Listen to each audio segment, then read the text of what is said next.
غرفه بروح شايلة قشرة الطماطم يعني. الطماطم بتدي لون وطعم حلو قوي للفول.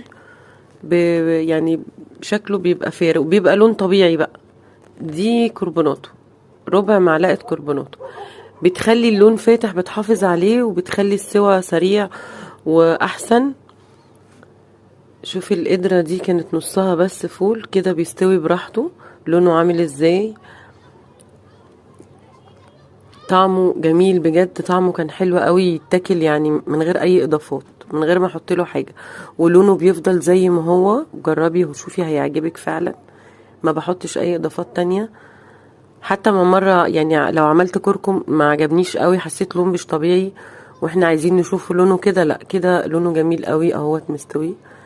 الواحده مستويه مهريه جامد. بعد كده بشيله في الفريزر يكفي مثلا على حسب ما انا عايزه يعني.